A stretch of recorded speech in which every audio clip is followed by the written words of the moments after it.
Hello நண்பா, நம்ம கேரளாவில் கோழிக்கோடு பக்கத்தில் கூடத்தாயின்னு ஒரு கிராமம் இருக்கு. அங்கே ஒரு பெரிய பணக்கார குடும்பம் வாழ்ந்துட்டு இருக்காங்க. அந்த வீட்டுக்கு மருமகளாக வந்தவங்க தான் இந்த ஜாலி ஜோசப். இவங்கள பற்றி சொல்லணும்னா இவங்க ஒரு நல்ல குடும்ப தலைவி அண்ட் அது மட்டும் இல்லாமல் ஒரு காலேஜ் ப்ரொஃபஸரும் கூட. ஆனால் அந்த சிரிச்ச முகத்துக்கு பின்னால் 14 வருஷமாக ஒரு பெரிய சுடுகாடே இருந்திருக்குன்னு சொன்னால் நம்புவீங்களா? ஆமாங்க, 2002 ஆரம்பித்து 2016 வரைக்கும் ஒரே குடும்பத்தில் 6 பேர் அடுத்தடுத்து மர்மமான முறையில் இறந்து போகிறாங்க. துப்பாக்கி கிடையாது, கத்தியும் கிடையாது. ஆயுதம் என்னன்னு தெரியுமா? சாப்பாடு. போலீஸையே கன்ஃபியூஸ் பண்ண வச்ச, கேரளாவையே ஆட்டி படைச்ச அந்த கூடத்தாய் சைனைட் கொலைகள் பற்றி தான் இன்னைக்கு நாம் பார்க்க போகிறோம். இந்த கதை 2002 ஆரம்பிக்குது. ஜாலியோட மாமியார் பேர் அன்னம்மா தாமஸ். அவங்களோட கண்ட்ரோலில் தான் வீட்டோட மொத்த பொறுப்பு இருந்துச்சு. இது மருமகள் ஜாலிக்கு சுத்தமாகவே பிடிக்கல. வீட்டோட மொத்த கண்ட்ரோலும் அவங்க கைக்கு வரணும்னு நினைக்கிறாங்க. அதுக்காக ஒரு நாள் மாமியார் அன்னம்மாவுக்கு ஆட்டுக்கால் சூப் வச்சு கொடுக்குறாங்க. அதை குடிச்ச கொஞ்ச நேரத்திலேயே அவங்க வாயில நுரத்தள்ளி மயங்கி விழுந்து இறந்துடுறாங்க. வயசானவங்க தானேன்னு சொல்லிட்டு எல்லாரும் ஹார்ட் அட்டாக்னு நம்பிட்டாங்க. ஆனால் உண்மையிலேயே அந்த சூப்பில் கலந்துருந்தது பாய்சன். ஃபஸ்ட்டு மர்டர் முடிஞ்சு 6 வருஷம் ஜாலி ரொம்ப ஜாலியாகவும் ரொம்ப சைலண்ட்டாகவும் இருக்கிறாங்க. அடுத்து 2008 மாமனார் டாம் தாமஸை கொல்லணும்னு திட்டம் போடுறாங்க. இதெல்லாம் எதுக்குன்னு தானே யோசிக்கிறீங்க? எல்லாமே அவங்களோட சொத்துக்காகத்தான். அதுக்கப்புறம் மாமனார் டாம் தாமஸுக்கு ஜாலி ரொம்ப பாசமாக மரவள்ளி கிழங்கு செஞ்சு கொடுக்குறாங்க. அவரும் மாமியார் மாதிரியே மயங்கி விழுந்து இறந்துடுறாரு. அவர் செத்ததுமே ஜாலி ரொம்ப ஷார்ப்பாக ஒரு ஃபேக் உயில் ஒன்று ரெடி பண்ணி சொத்துக்களை தன் கைக்கு மாற்றிக்கிட்டாங்க. ஓகே, அதுதான் ஜாலி கைக்கு எல்லா சொத்தும் போயிடுச்சுல, இதுக்கப்புறம் எந்த கொலையும் நடக்கல அப்படின்னு தானே நினைக்கிறீங்க? அதுதான் கிடையாது. அவங்களோட அடுத்த டார்கெட் யாரு தெரியுமா?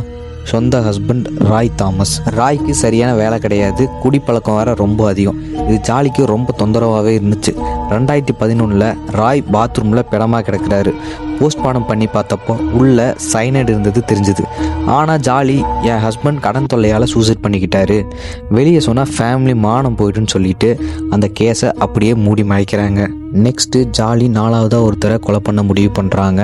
அது யாருன்னு தானே யோசிக்கிறீங்க? ராய் தாமஸ் இறந்தப்போ அவரோட மாமா மேத்யூ தான் விடாப்பிடியாக ராயோட மரணத்தில் எனக்கு டவுட் இருக்குது, கண்டிப்பாக போஸ்ட்மார்ட்டம் பண்ணியே ஆகணும்னு போலீஸ் கிட்ட சொல்கிறாரு. இதனால் ஜாலிக்கு அவர் மேலே ரொம்பவுமே அதனால் 2014 அவரையும் காஃபியில் விச வச்சு கொண்டுடுறாங்க. தனக்கு எதிராக யார் வந்தாலும் அவங்க உயிரோடு இருக்கக்கூடாதுங்கிறது தான் ஜாலியோட பாலிசி. இதில் இன்னொரு பெரிய விஷயம் என்ன தெரியுமா? ஜாலி தினமும் காலையில் கார் எடுத்துக்கிட்டு காலேஜுக்கு ப்ரொஃபஸர் வேலைக்கு போகிறதா சொன்னாங்க இல்லையா? அது 14 வருஷமாக ஊரையே நம்ப வச்சு ஏமாத்தின போய் தான்.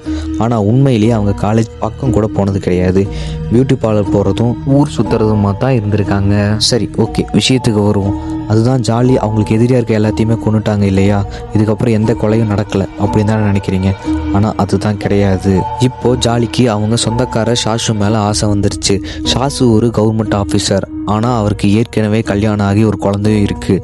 அதனால் ஜாலி என்ன பண்ணுறாங்கன்னா 2014 ஆல்ஃபைனுங்கிற சாசுவோட 2 வயசு பச்சை குழந்தைக்கு சாப்பாட்டில் விஷ வச்சு கொடுக்குறாங்க. அந்த பிஞ்சு குழந்தையும் துடிச்சு இறந்துருச்சு.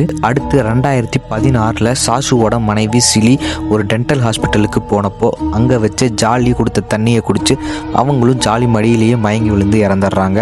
இப்போ ரூட் கிளியர். நினச்ச மாதிரியே சாசுவை 2ஆவதாக மேரேஜும் பண்ணிக்கிறாங்க ஜாலி. ஆனால் பாவம் சும்மா விடுமாங்கிற மாதிரி அமெரிக்காவில் இருந்த ராய் தாமஸோட தம்பி ரோஜோவுக்கு செம டவுட் வந்திருக்கு.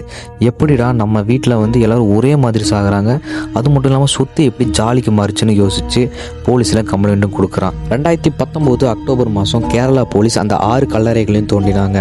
ஃபாரன்சிக் லேப் டெஸ்ட் மூலமாக எலும்புக்குள்ள சைனைடு இருக்கிறது கண்டுபிடிக்கப்பட்டுச்சு. விசாரணையில் ஜாலி எல்லாத்தையுமே ஒத்துக்கிட்டாங்க.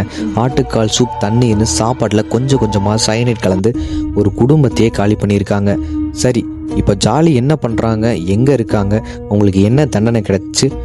ஓப்பனாக சொல்லணும்னா இன்னும் அவங்களுக்கு பனிஷ்மெண்ட் கிடைக்கல. இந்த கேஸ் இப்போ வரைக்கும் கோழிக்கோடு கோர்ட்டில் நடந்துட்டு தான் இருக்குது. ஜாலி ஒரு சிறை கைதியாக ஜெயிலில் கம்பி எண்ணிட்டு தான் இருக்காங்க. கூடவே இருந்து குழி பறிக்கிறதுன்னு சொல்லுவாங்க, ஆனால் இவங்க கூடவே இருந்து குழி தோண்டி புதைச்சிருக்காங்கன்னு தான் சொல்லணும். இந்த ஸ்டோரியை பேஸ் பண்ணி ஒரு மூவி எடுத்திருக்காங்க. அந்த மூவியோட நேம் என்னன்னா கரி அண்ட் சைனைட். இந்த மூவியை நீங்கள் பார்த்துருக்கீங்களாங்கிறதையும் இந்த கேஸுக்கு ஜாலிக்கு என்ன தண்டனை கிடைக்கும்னு நீங்கள் நினைக்கிறீங்க? உங்களோட தாட்ஸை கமெண்ட் செக்ஷனில் சொல்லுங்கள். மறக்காமல் நம்ம சேனலை சப்ஸ்கிரைப் பண்ணுங்கள்.